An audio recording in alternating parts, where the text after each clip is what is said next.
Hello, welcome to this video tutorial. The first example we have shown basically aimed at learning how to use the free graphical diagrams of TaskScript.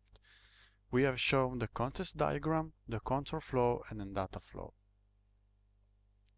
Nevertheless, in that example, our parrot system included just one step. So now we have to learn how steps connected by guarded transitions work. As explained in the manual, as soon as a guard is true within an active step, the respective transition is fired. The source step becomes inactive and the destination step becomes active. So now, just as we have done in our first design with TaskScript methodology, we are declaring our main variables.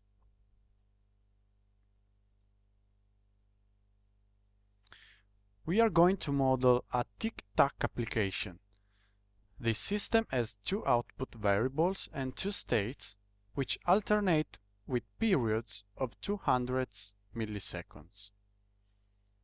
So now we are declaring our output variables. We are drawing our main task, and we are going to edit its control flow.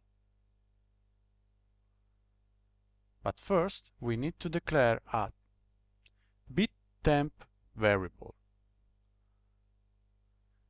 It's a Boolean condition which we are going to call endCount, which will be the guard between the steps we are going to draw in the control flow for our task main.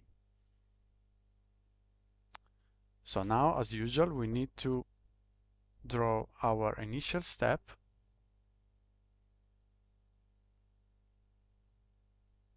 We give a name to it.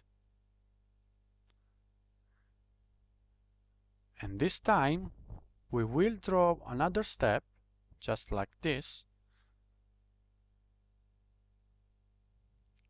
And we will connect this step to the initial step in order to create a loop.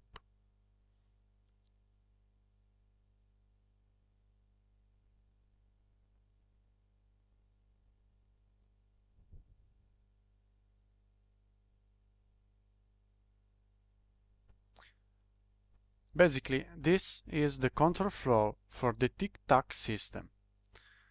We can see how steps are connected by a guard, which, as said before, in this case it is represented by a Boolean condition, the variable endCount. When the initial step and or the other step are active, endCount becomes true as the 200 milliseconds go by.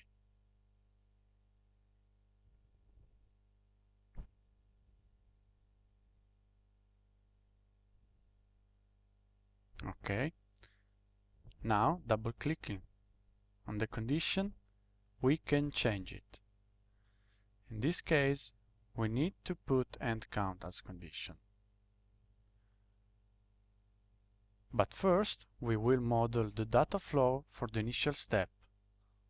So we put a bit constant here, which will be true. We connect it to the output variable, and we will do the same with the variable endCount. So we draw this constant. Now we are going to use a delay, just as we did in our first example. And as we said before, after we have connected them, we are going to put here 200s.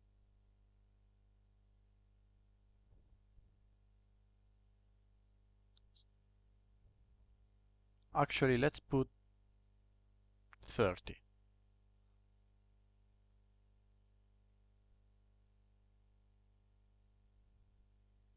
Now we are going to model the other data flow, which is going to be very similar. The only difference is that true this time is connected to OB1.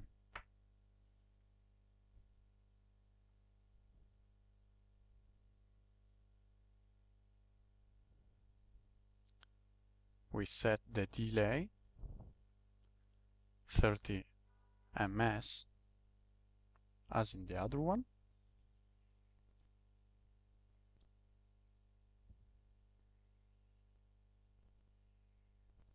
We change the conditions. We put end count, so end count will be true every 30 ms.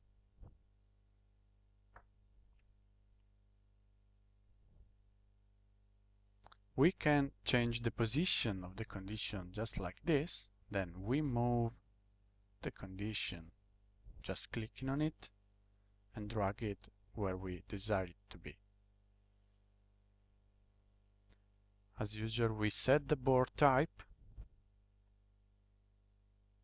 we save the design, and now we are going to simulate it.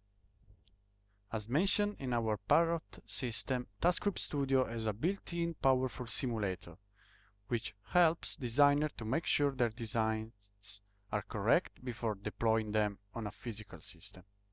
We validate the design, and we are going to emulate the controller. On the development PC, the simulator runs a version of the TaskScript kernel identical to the one running over the physical systems, and saves a sequence of frames reporting the state of the simulated system on a trace file. Such frames can be visualized according to two different visualization techniques. Now, the simulation ended correctly, and we are going to use the temporal technique. As we can see,